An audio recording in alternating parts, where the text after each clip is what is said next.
Vamos lá, gente. Bom dia. Aula de Biologia hoje da terceira série. Nós vamos falar sobre especiação, taxonomia sistemática e regras de nomenclatura. Eu vou pedir que vocês realizem os exercícios de fixação número 7, apenas a questão 10 e 11. Esse conteúdo está no capítulo 4 da apostila, página 43 e 44. Vamos lá, gente. A aula de hoje são 3 conceitos, bem interessantes quando a gente fala de evolução, que é o principal tema desse capítulo 4, Vamos ser bem breve, vamos tentar resumir ao máximo para que não crie confusões, para que a gente consiga compreender da melhor forma. Vamos começar falando sobre a especiação. O que é especiação? Especiação é o termo que a gente usa para citar quando forma-se uma nova espécie, Professor, mas como assim forma-se uma nova espécie? As espécies elas são mutáveis, Então as espécies estão a todo tempo sofrendo mutações e essas mutações elas podem ser ou não selecionadas pelo meio. Lembra da última aula? Seleção natural.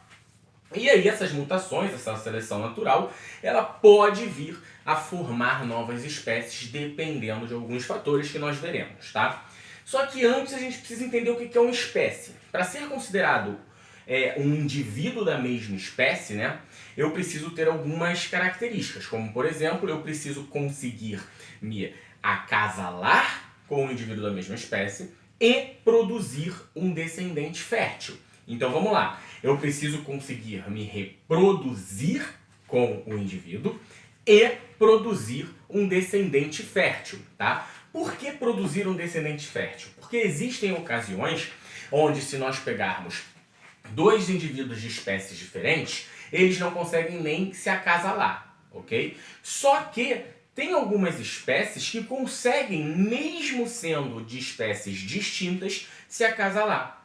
E aí o que vai determinar que eles não são da mesma espécie é que eles não conseguem gerar uma prole. E mesmo que venha conseguir gerar uma prole, se esta prole for estéril, não ser fértil, a gente também não pode considerar da mesma espécie. Então, para que dois indivíduos sejam considerados da mesma espécie, é necessário que eles consigam copular, se acasalar, se reproduzir e gerar um descendente que seja fértil, beleza? Então vamos lá. Vamos falar de especiação. O processo de especiação, gente, ele pode ser simpátrico ou alopátrico. Especiação simpátrica e especiação alopátrica. Vamos falar bem rapidinho da especiação alopátrica. A especiação alopátrica é aquela onde nós vamos ter um isolamento geográfico. O que significa isso? É quando duas espécies, por algum motivo que seja, elas sofrem um isolamento que não conseguem mais se encontrar, E este isolamento é geográfico. O que vem a ser, o que pode ser considerado um isolamento geográfico?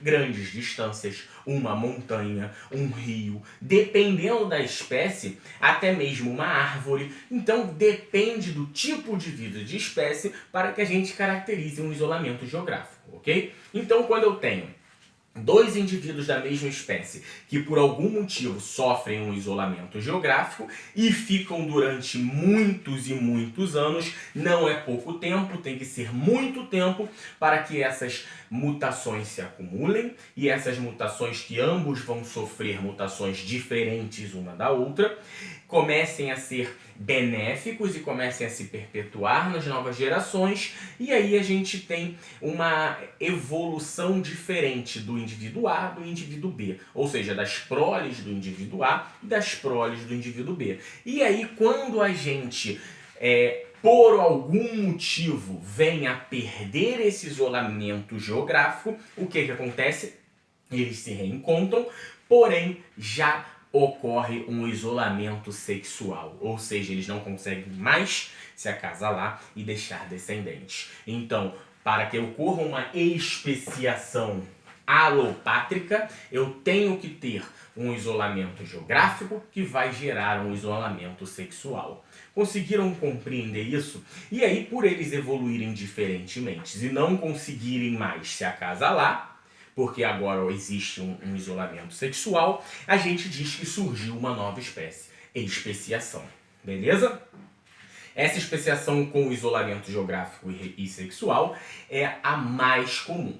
Porém, existe a especiação simpátrica, tá? Que é quando não ocorre um isolamento geográfico. Isso acontece porque populações se auto-isolam. E aí a gente pode ter uma especiação também. Só que a mais comum de longe é a especiação alopátrica com isolamento geográfico, que vai gerar o isolamento sexual. Beleza? Então não confundir a mais comum, que é a alopátrica, com o isolamento geográfico, e a outra, que é a menos comum, que não tem isolamento geográfico, o nome já diz simpático, de simpatizar, né? Então não tem o isolamento geográfico, é a especiação simpátrica. Beleza?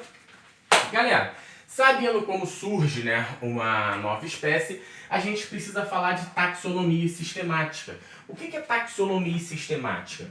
São as normas, né, que foram elaboradas por Linneu para que não se confundissem mais as espécies, para que a gente agrupasse cada espécie no seu grupo certinho. E aí nós temos aquela sistemática, aquela taxonomia clássica que a gente tem que gravar. Qual é? Filo, né? Aí depois do filo vem o quê? Depois do filo nós vamos ter um grupo menor, depois um grupo menor, e esses grupos vão sempre diminuindo até chegar na espécie.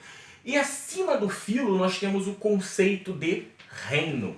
E hoje nós temos o conceito de 5 reinos. Reino Monera, reino protista, reino fungi, reino animal e reino vegetal. Ok?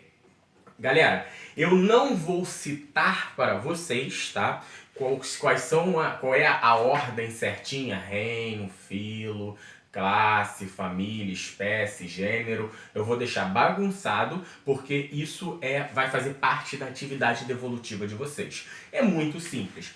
Então, já que citamos atividade devolutiva, fica aqui o pedido da atividade devolutiva número 2 relacionado ao capítulo 4. São duas atividades dentro de uma. Vamos lá. A primeira é: eu quero que vocês escolham uma espécie, qualquer espécie é livre, e aí vocês vão classificar dentro desse conceito de reino, filo, classe, família. Vocês vão botar lá, por exemplo, escolhi o cachorro. Qual é o reino do cachorro? E aí na ordem certinha, né? Qual é o filo, qual é a classe, qual é a ordem, qual é a espécie, qual é a família, qual é o gênero, tudo certinho, ok? Espécie livre para vocês escolherem, tá?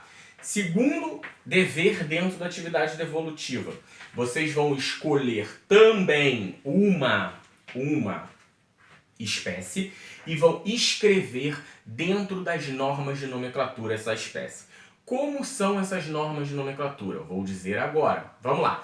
Para a gente escrever uma espécie, a gente tem algumas regras. Primeira coisa, o nome tem que ser binominal. O que é binominal? 2 nomes. Então, por exemplo, nós temos a Bunodosoma cânrico. Bunodosoma é o gênero, cânrico é a espécie em si. Mas a gente fala que a espécie, o nome da espécie é Bunodosoma cânrico. Nome binominal. Segunda regra de nomenclatura. Esse nome tem que ser destacado. Tá? Se você escrever manuscrito, você tem que sublinhar. Se você digitar, você tem que botar com aquela letra itálica. Ok? Terceira regra de nomenclatura. A inicial do primeiro nome, do gênero, tem que ser com letra maiúscula. A inicial do segundo nome, com letra minúscula. Com uma exceção. Se for um nome próprio, aí as duas começam com letra maiúscula. Ok? Mas, por exemplo, Bunodosoma cânrico não é um nome próprio. Então, Bunodosoma começa com B maiúsculo, cânrico começa com C minúsculo. Tá? Quarta regra de nomenclatura. O nome sempre tem que ser latinizado, porque eu posso escolher um nome qualquer para homenagear alguém, mas eu tenho que latinizar esse nome, beleza? Detalhe da atividade devolutiva: não quero ninguém usando a espécie humana, Homo sapiens, e nem essa que eu citei, Bunodosoma cânrico. Escolhe, pesquisa outra espécie, revendo, explicando novamente a atividade devolutiva. Primeira coisa, vocês vão escolher uma espécie e vão classificá-las lá na ordem certinha, que vocês vão pesquisar qual é, tem na apostila de vocês, vão dizer lá o filo, o reino, a classe, a ordem, a espécie, o gênero, enfim, certinho na ordem, dizendo tudo daquela espécie, ok? Não pode ser nem a Bunodosoma cânrico, nem o ser humano. Segunda atividade dentro dessa atividade devolutiva, vocês vão escolher uma espécie e aí vocês vão escrever o nome da espécie certinho dentro das normas de nomenclatura, beleza? Então, ficou aguardando. Até a próxima. Muito obrigado.